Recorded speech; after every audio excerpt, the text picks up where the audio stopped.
Hey guys, this is Typhorce Reacts, and I'm back to react to Death Battle, Martian Manhunter versus a Silver Surfer. So, I know next to nothing about these two. Okay, that's a bit of a lie. I know, like, what Silver Surfer's whole deal. He has the power cosmic, he's the Herald of Galactus, and he's mostly associated with Galactus because whenever Silver Surfer shows up on a inhabited planet, he'll, like, warn the people, hey, you probably need to leave the planet before Galactus shows up and eats you. So, yeah, and because he's the Herald of Galactus, I'm beginning to think that, yeah, I think Galactus versus Unicron might be happening, but simply because Silver Surfer heralds his coming. So, yeah, alright, that's gonna be pretty cool. I actually have more of an attachment to Martian Manhunter, so while I am going to be partially rooting for Martian Manhunter simply because I know him more, I'm going to be placing pretty much all my bets on Silver Surfer because it's the power cosmic. I ain't gotta explain shit. But yeah, and I know, like, next time is Bill Cipher versus Discord, simply because they announced it. Like, I think they realized that, hey, this is pretty much a complete filler episode. Let's just announce the next one, and it's going to be one of the Champions Ballot matches, so alright, I guess this is what we're doing then. But yeah, so, and apparently, I guess they got sponsored by the live-action adaptation of One Piece, simply because it's the first thing that shows up. That's cool and all. I'm not watching it. Like, I'm not gonna be watching live-action One Piece. I don't care if it's decent or not. I'm not going to watch it. I'm not going to put my faith in it. I'm not going to watch it. I don't care. I have the anime. Like, the anime, for all of its flaws, I still love it. It's okay. All right. Anyway, I'm done talking about that. I don't really care. So, yeah, I'm pretty much expecting Silver Surfer to win. I am kind of rooting for Martian Manhunter, but at the end of the day, I don't really have that much of an attachment to him. I just have more of an attachment than I do for Silver Surfer. So that's pretty much all I have to say. I'm probably going to have way more to say about Bill Cipher versus Discord. But anyway, let's just jump right in. We'll start things up in 3, 2, 1, play. This episode of Death Battle is sponsored by Netflix's One Piece and Shady Rays. Oh, okay. Not just... Okay. Martian Manhunter, DC Space Ranger. The Silver Surfer. Okay, a Space Ranger. Like Buzz? Space holds secrets beyond our comprehension, but these sage superheroes have seen more of it than any of us could ever hope to. He's Wiz and I'm Boomstick. And it's our job to analyze their weapons, armor, and skills to find out who would win a death battle. Oh yeah, and the preview looks really neat. They start things off with, like, a classic detective noir setting, so that's just really cool. To search the unknown and explore its endless wonders. Like Dr. Saul Erdell, who's kind of a doctor in the same way Dr. Pepper is a doctor. This okay. Guy's got no formal education, but that didn't stop him from messing around with some ancient tech he stumbled upon. He was desperate to live out his boyhood dreams of exploring the cosmos. So with the tech's advanced capabilities, Erdell created a machine that would bring the cosmos to him. He pointed the machine at Mars, pushed a button, and hoped for the best. And it worked. Yeah, congratulations, man. You brought a Martian to Earth. You're just lucky that Jean, the Martian Jean is a nice guy. Like mind reading and shape-shifting. Which was just the tip of Erdell's discoveries. Turns out, Martians have complete control over their bodies and can transform into practically anything. Like a freaking dragon, an exact duplicate of Wonder Woman down to her central nervous system. Oh, or wow. even a totally generic green monster that loves choco cookies. They can also of course. lasers from their eyes, fire psionic blasts, AKA Oreos. I'm more of a fan of Chips Ahoy myself, but yeah, whatever. Force fields that Superman couldn't get through. On top of all that, they've got a crazy healing factor. John has regenerated back from a single limb, tiny pieces, or even a puddle of goo. This display of awe-inspiring power overwhelmed Dr. Erdell's poor human heart and caused him to die in the Martian's arms. Oof. Well, at least he accomplished his goal before he bit the red dust, right?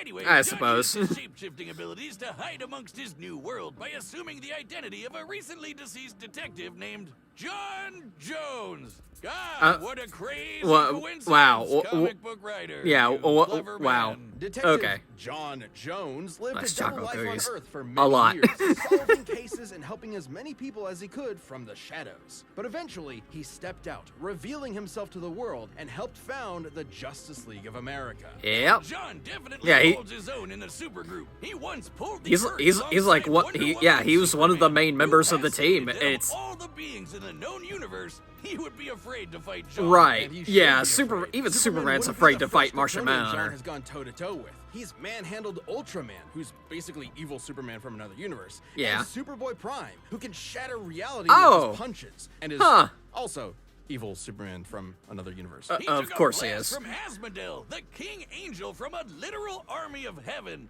He's held his own against Darkseid, the manifestation of tyranny in the DC universe. And he's fast enough to catch up to Supergirl and Superman, who we know flies so fast he can burst the bonds of infinity. So basically, he's just as strong and just as fast as a bunch of crazy gods and demons. While John's strength and speed are obviously very impressive, it's also no secret that his greatest asset is his mind. He's one of the most powerful telepaths in all of the DC universe. The reason why Piccolo was spared a grisly fate. Mr. Plexiglass, Mr. Mixed Pickles, your name, that's whatever. Anyway, he got Hey, you're not supposed to be able to pronounce it. We just call him Mixus Piddle because that's the closest we can get. Forwards, which canceled out his powers. His psychic defenses were strong enough to protect the Justice League against a worldwide telepathic attack, and his ability to sense people's feelings is so strong, he can feel every sentient being in the entire galaxy. And he once outthought Perpetua from the Omniverse. Who's that, you ask? Oh, just the freaking creator of the entire multiverse. She's basically the god of everything. Jean needed to connect his consciousness with everyone on Earth before Perpetua could catch up. He pulled this off by using his mental abilities within the span of Planck time, literally the smallest possible measurement of time. Man, they're just going all out with Martian Manhunter. Jean could count to 1 and fly across the universe and back over 200 sextillion times. He outthought God. He's a faster thinker than God. And it didn't end there. John took a punch from her and walked away with just a bloody nose. And when she disintegrated him into basically nothing, he regenerated back from a hit from God. Batman has said that in order to kill Jean for good, you would have to literally destroy every single atom in his body one by one. God damn. Yikes. If I didn't love alliteration so much, I'd say we change this guy's name to Martian God Hunter or something. He's basically invincible, right? Not quite. Jean is not without weakness. Right. He has a very real vulnerability to fire. Oh, At yeah. times, it has completely overwhelmed him to the point where he loses control of his body. Right, yeah. That's a big thing. Like, yeah, he is more immune. He is more surrounded by fire, and that was enough for him. Even still, Jean has been able to overcome this. He's fought enemies with fire abilities and even taken hits from fire attacks. Which but leads me to believe the weakness, while potent and still able to cause real physical harm, yeah, there we is go. mainly psychosomatic. Right, yeah, he's got a fear of fire now. Weakness to fire is just in your head. I'll be a living god!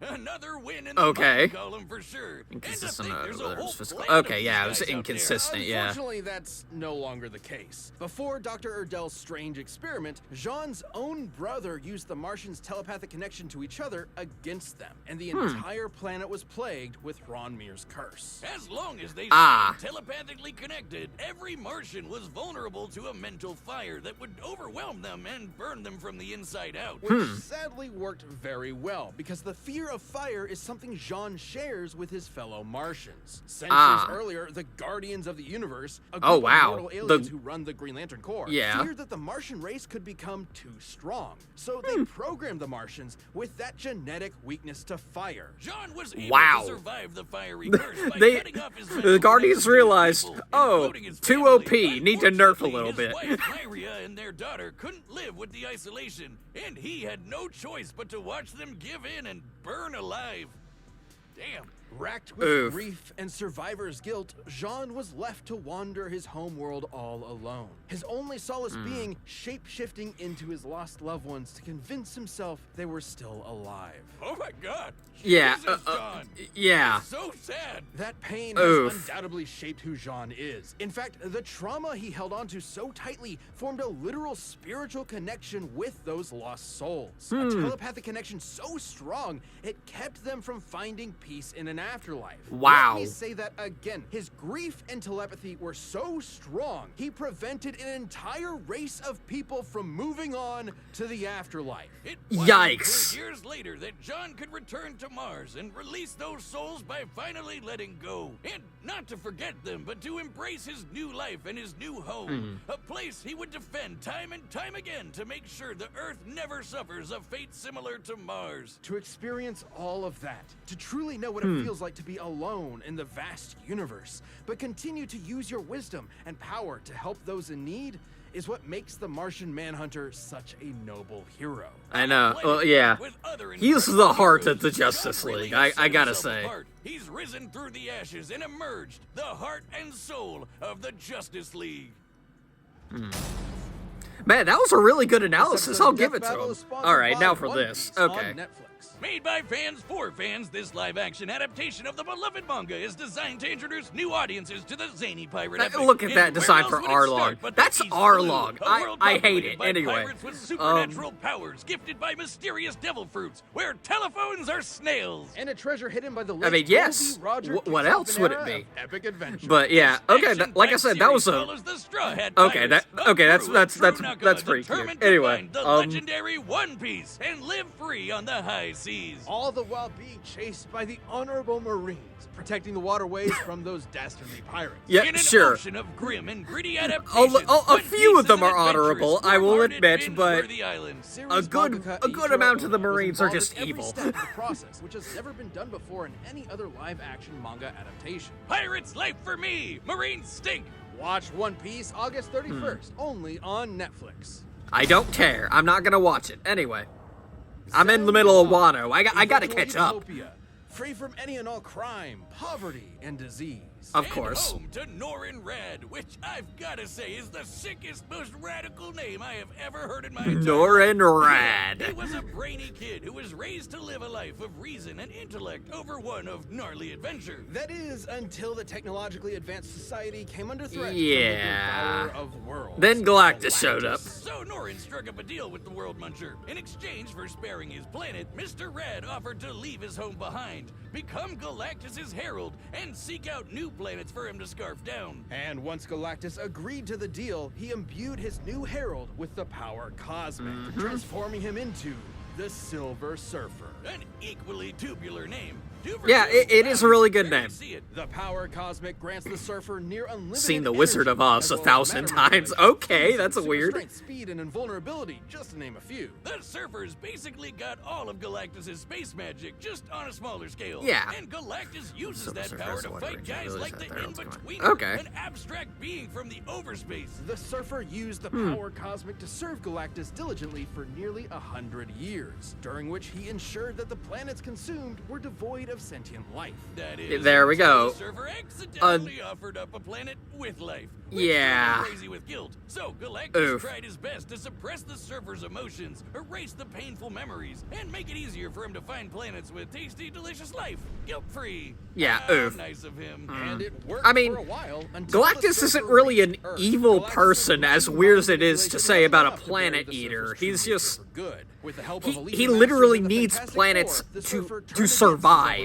He's a force of nature more than he is a person. Galactus just let the Surfer keep his powers. At any point, he could have just taken them back. Being the source of the Surfer's powers, yes, he could. But Galactus has continued to let the Surfer have the power cosmic out of respect for his first herald. Yeah, there we go. That's the kind of respect I'm asking from you. Anyway, ever since those mental gymnastics with Galactus, the Surfer made sure nothing like that would ever happen again. And he's like, I mean, Galactus is still, like, has his own, like, emotions and stuff, but at the same time, he gets hungry and he needs to eat planets. That's just the natural order of things. Take to the spaceways, kick ass, and monologue about the meaning of life in the universe. All of which he's quite good at, especially that last one. It's thanks to the abilities afforded to him through all that cosmic energy. It's seriously crazy. He can rearrange the molecules of anything he wants into anything he wants. He can there we go. Just feel pain in general, and he can even control elements, not just earth, wind, and fire, but anything in a boogie wonderland like gravity and the weather. He's got enough power and energy. It's the power cosmic. He ain't got to explain shit. Star to serve as a new light source in a universe devoid of light.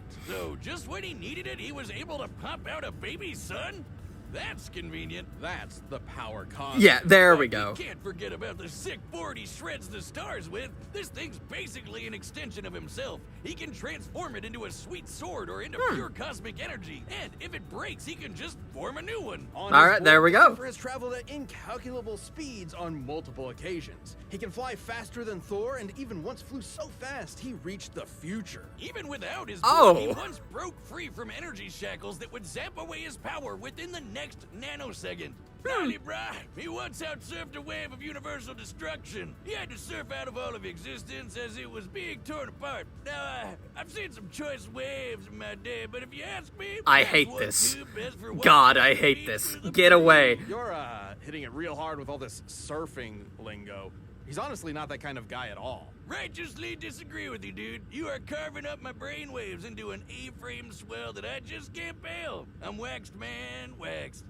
The Silver Surfer is a tragic figure. Oh yeah, the NES game. I nearly forgot the Silver Surfer had an NES game. Like when he set out to destroy the new host of the Star Brand, an energy source that grants his wielders virtually infinite power, capable of wiping out all life on Earth. The Star Brand seems to choose a new unknowing host at random. Could be a good guy, could be the most evil person to ever exist. But despite that threat, the Surfer spared the new Star Brand once he found out she was carrying a child. He decided to bear the weight of any potential consequences on his own shoulders, instead of squashing any and all hope that the child would use that power for good. I get it. He's a righteous dude on a surfboard. Yeah, okay, there we go. In the Surfer's case, a keen sense of morality also comes with a keen sense of his surroundings in general. He can see enemies even when they're invisible, and can sense incoming threats, to the point where he can sense someone approaching even before they've left their own home. He can also absorb energy his opponents throw at him. Anything from psionic energy to a freaking star. The Surfer can even do it when he's on death's door.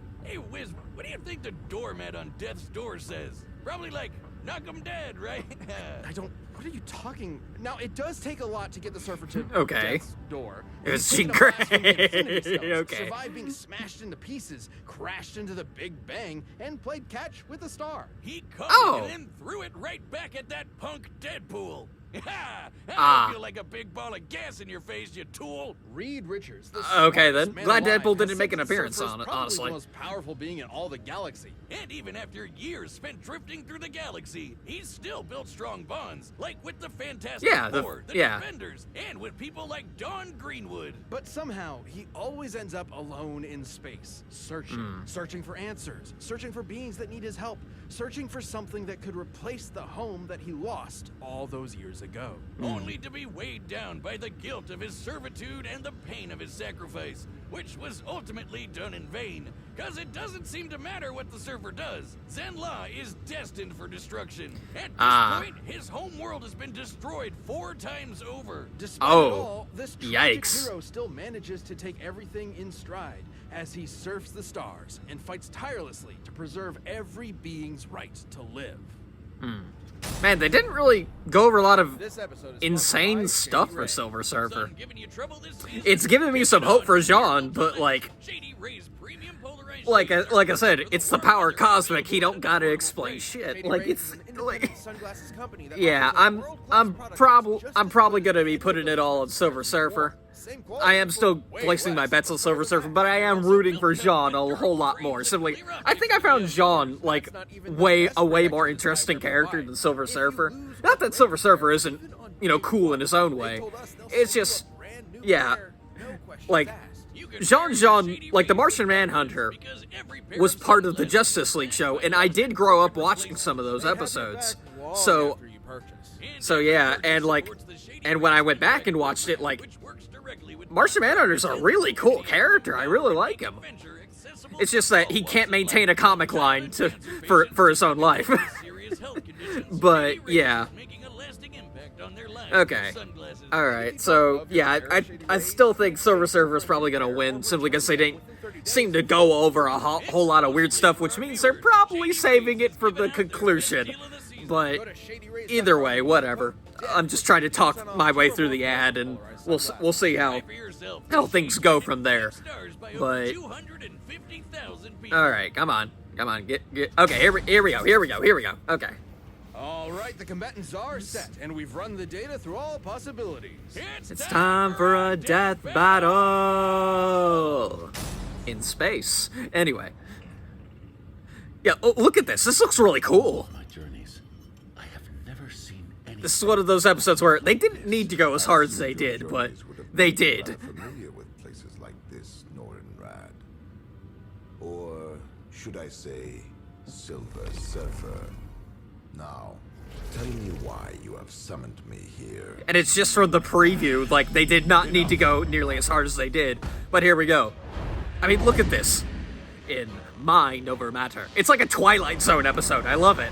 What are you hiding?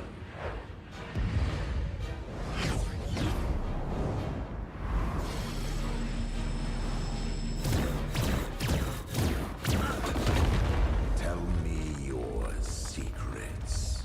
I must end this. Alright, preview over. Let's do this.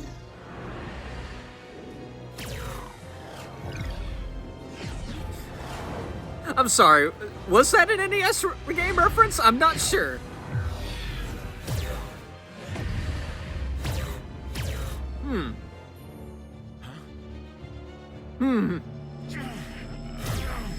There's no use in hiding.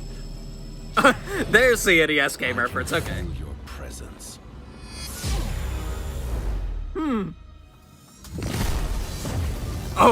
Oh, okay.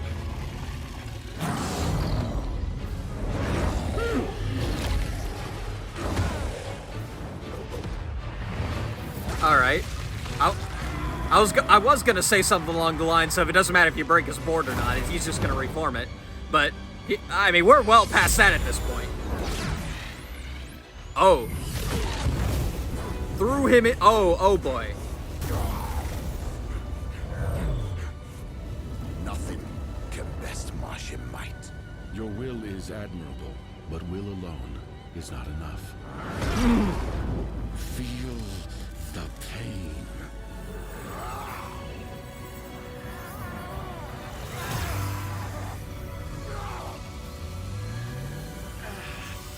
You and I possess the same knowledge. That only one of us can survive, and we know not why. Huh. I hope you can live with the uncertainty. Oh. Victory comes with no certain satisfaction. I may never know why we were made to fight. If violence is ever truly justified. But perhaps there is something worthy in the battle. Myria. Something beyond my understanding. How did I get chills from that? The end.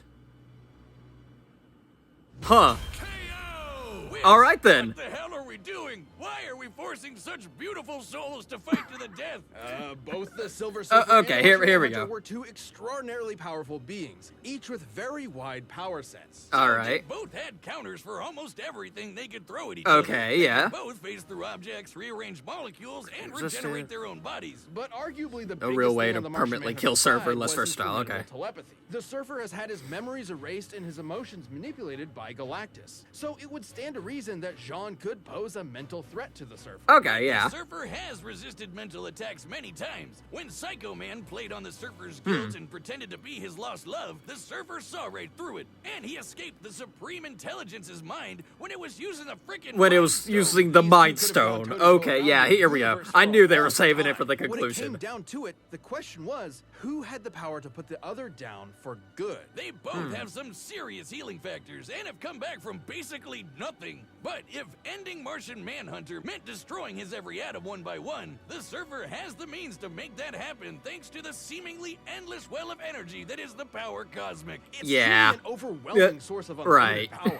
And outside of Galactus stripping the power away from him, the server even Rogue couldn't take that much power. It's like a battery. Even if Jean could drain all of the cosmic energy, the server can just recharge it. And he's used that power to destroy planets, defeat Galactus-level threats, and can basically accomplish anything with it. While both of these philosophic heroes tend to hold back out of a respect for life, there's obviously no holding back here. And the depth of Silver Surfer's abilities gave him the win. This Martian was harsh in his Wait, wow, the server had to weigh near the end there. Bodacious, Cowabunga, Hang Ninja Turtles. The winner is the Silver Surfer. Okay, I do like the ending of that battle was actually really good because like all of a sudden like they both became self-aware of the situation they're in. It has to end in one of them dying.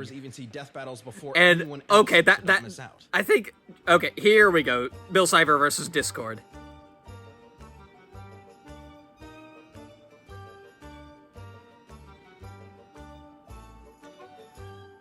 Okay, that's fun. Alright, so, okay. Another battle that did not have to go as hard as it did. But they did, and I love it. Like, yeah, like I was saying, they became self-aware. Like, I think Silver Surfer the Surfer said something along the lines of, we are two beings, we cannot exist simultaneously, and that confuses us.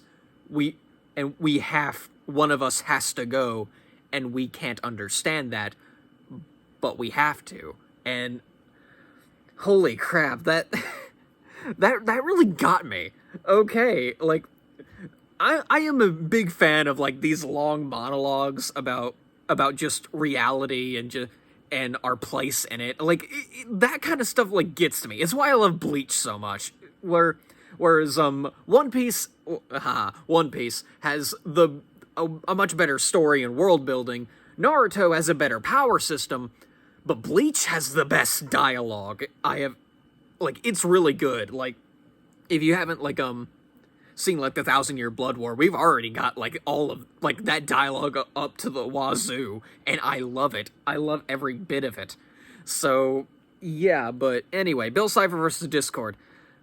I'm honestly not sure who wins. I mean, everyone's saying Discord wins. They've been saying, like, he has better displays of power, and all we've gotten from Bill Cipher are, like, statements from different other people, including himself. But, honestly, like, there's a reason, like, he's been given those statements. And, yeah, it's not, to me, okay, so Discord represents just chaos. It doesn't matter, it's not evil, it's not good, it's just chaos. And then there's Bill Cipher, who represents malicious chaos. He is the evil chaotic. He is chaotic evil at its most natural state. And then Discord seems to be more neutral, you know, chaotic neutral, you know what I mean?